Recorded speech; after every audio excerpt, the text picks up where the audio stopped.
इमारतींना ओसी देण्याचा निर्णय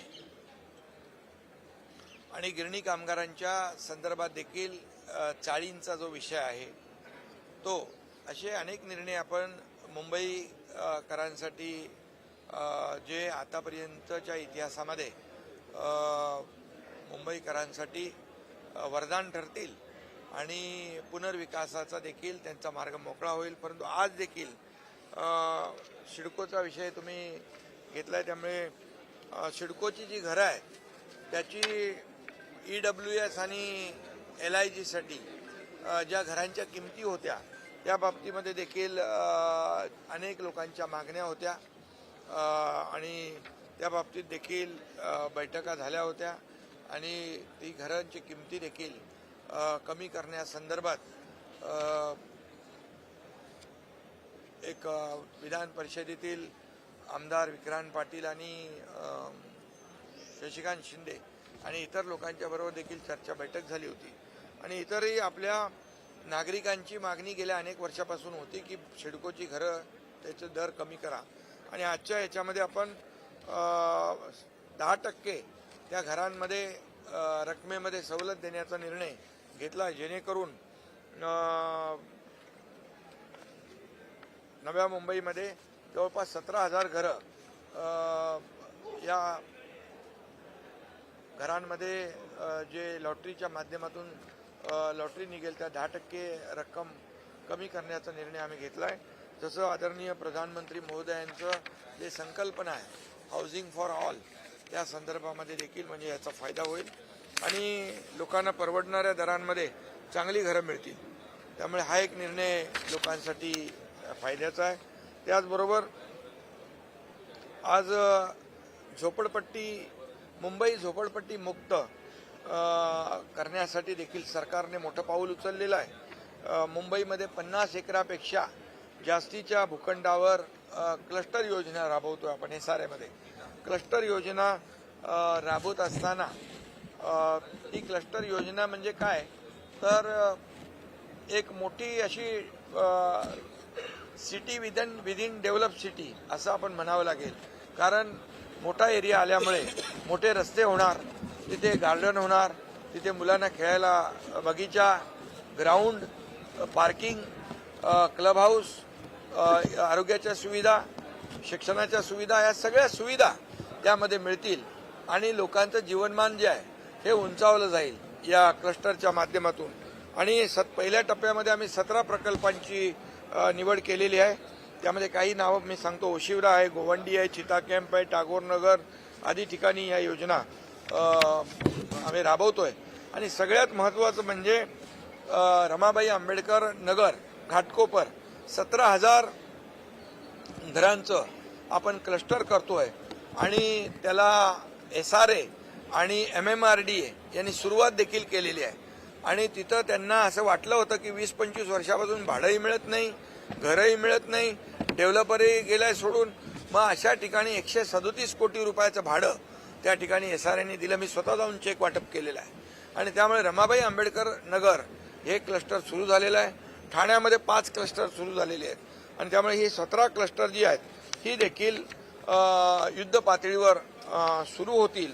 आणि यामध्ये आम्ही ज्या आपल्या शासकीय प्राधिकरणं आहेत जसं MMRDA आहे, सिडको आहे, म्हाडा आहे, त्याचबरोबर MSRDC आहे, MIDC आहे, BMC आहे, इत्यादी ज्या प्राधिकरणं आहेत त्यांना देखील त्याच्यामध्ये JVमध्ये घेतोय, जेणेकरून त्यांना फंड रेज करणं सोपं होईल आणि लोकांचा एक विश्वास देखील या आपल्या शासकीय प्राधिकरणं असल्यामुळे वाढेल. आणि म्हणून मोठ्या प्रमाणावर टप्प्याटप्प्याने आपण ह्या योजना राबवतोय. त्यामुळे खऱ्या अर्थाने बाळासाहेबांचं जे स्वप्न होतं 40 लाख लोकांना घरं देण्याचं, त्याचं एक पाऊल आपण टाकलेलं आहे असं म्हटलं तर वावगं ठरणार नाही. त्याचबरोबर SRA अभय योजनेला 31 डिसेंबर 2026 पर्यंत आपण मुदतवाढ दिलेली आहे. ती अभय योजना तिची मुदत संपली होती. काही SRA योजना ज्या आहेत त्या वंचित झाल्या होत्या, त्यापासून नागरिक त्यामुळे ते देखील SRA अभय योजनेला 31 डिसेंबर 2026 पर्यंत आपण मुदतवाढ देतोय. SRA प्रकल्प आता मोठ्या प्रमाणावर सुरू होतील. त्याच्या तक्रारी त्याच्या 2000च्या वरती काहीतरी केसेस आहेत. त्यामुळे याचा जलद निपटारा करण्यासाठी AGRC जे आहे त्याची देखील संख्या वाढवण्याचा निर्णय घेतला आहे, जेणेकरून जे केसेस सुरू आहेत या केसेस तात्काळ युद्ध पातळीवर सोडवता येतील आणि लोकांना मोठ्या प्रमाणावर दिलासा मिळेल आणि पुनर्विकासाचा मार्ग जो आहे मोकळा होईल. म्हाडाच्या ओसीसाठी देखील अभय योजना जी होती त्याला देखील आपण 31 डिसेंबर 2026 पर्यंत 1 वर्षाची मुदतवाढ दिलेली आहे. यामध्ये देखील म्हाडाचे जे रहिवासी आहेत त्यांना देखील याचा लाभ होईल.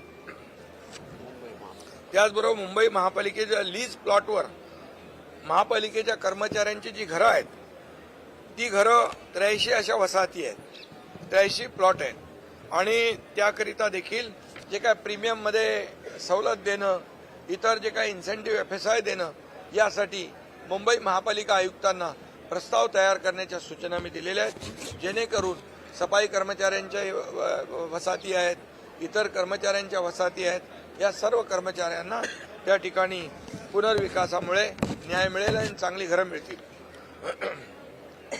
त्याचबरोबर फनेल झोनचा जो रखडलेला प्रश्न होता, आता मुख्यमंत्री महोदयांनी खालच्या सभागृहात देखील त्याच्यावर सुतोवाच केलं होतं म्हणून निवेदनामध्ये. रखडलेल्या इमारतींचा पुनर्विकास जे फनेल झोन आहे, फनेल झोनमध्ये जे हाईट रेस्ट्रिक्शन आहे त्या हाईट रेस्ट्रिक्शनमुळे त्यांना पूर्ण FSI वापरता येत नाही आणि तो FSI वापरता न आल्यामुळे पुनर्विकासाला खीळ बसलेली आहे. आणि म्हणून या ठिकाणी जसं पुन्हा एकदा मी सांगतो, प्रधानमंत्री महोदयांचं हाऊसिंग फॉर ऑल हे जे काही स्वप्न आहे, संकल्पना आहे, त्याला एक गती देण्यासाठी आम्ही इथं जे पुनर्विकासाच्या योग्य ज्या इमारती आहेत, धोकादायक आहेत, त्यांना वाढीव FSI देतो. EWSला 300 चौरस फूटपर्यंतचा FSI विनामूल्य प्रदान करण्यात येणार आहे. त्याचबरोबर LIGमध्ये 600 चौरस फूटपर्यंतच्या सदनिकांना पुनर्बांधणीसाठी विनाशुल्क व्हावी यासाठी देखील या योजनेमध्ये तरतूद केलेली आहे. या योजनेत खालीलप्रमाणे FSI ध्येय असणार आहे. जमीन मालक मूळ जमिनीच्या मालकी हक्का इतका बेसिक FSI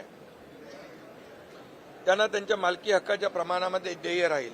संरक्षित भाडेकरूंना त्याचं संरक्षित क्षेत्रा इतकं FSI किंवा 30 चौरस मीटर यापैकी जो अधिक असेल तो देण्याचा निर्णय झालेला आहे. अधिकृत रहिवाशांना त्यांच्या ताब्यातील क्षेत्रा इतका FSI किंवा 30 स्क्वेअर मीटर क्षेत्रफळ यापैकी जे अधिक असेल तो अनुज्ञेय राहील. आणि म्हणून EWS आणि LIG सदनिकाधारकांच्या